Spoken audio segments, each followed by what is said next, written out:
first thing you have to recognize is business is pay to play. To solve any problem in business, to try new things, you have to pay to play.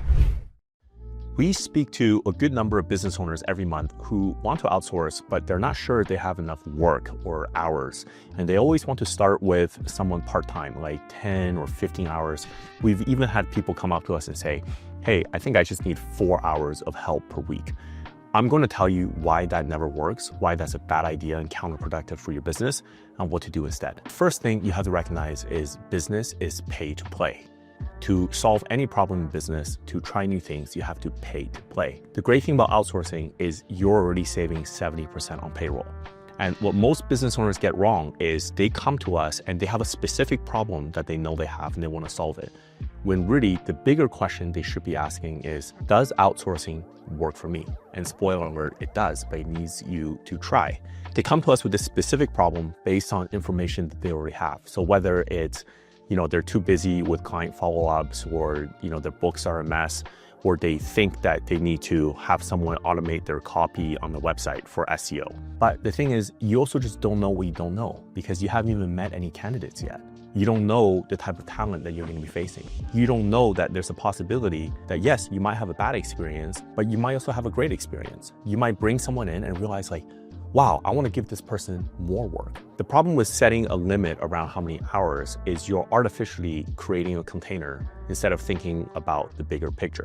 So the first thing I say is you gotta zoom out. There are also some problems inherently with offering someone a part-time role. One is that where we source in the Philippines, most candidates are looking for full-time stable jobs. If you say, hey, I got a 10 to 15 hour gig for you, they're gonna nod their head on the interview and say, yeah, that sounds great, I'll take it, but they'll take anything. So the best case in that scenario is they find a job and then they give you a 2-week notice.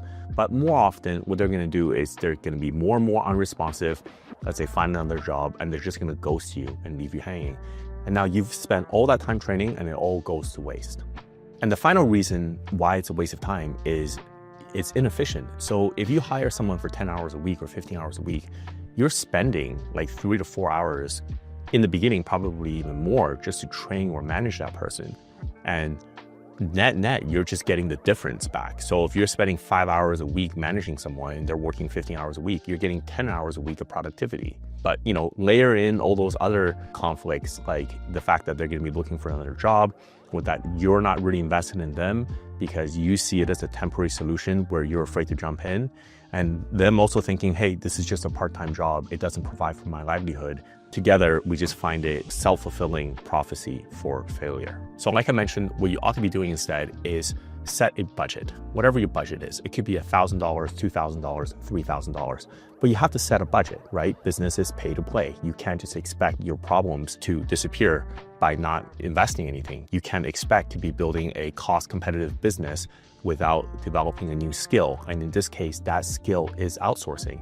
To work with folks from overseas in a different culture and to create a SOP, a system where that all grooves and gels, that takes a lot of work and takes investment. Sometimes it takes months to get right.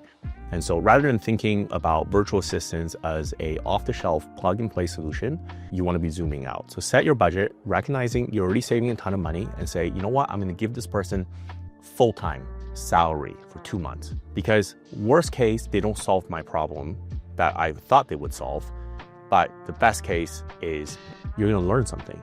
You're going to realize what it takes to outsource an offshore team. I hope that helps. I hope that changes your mentality.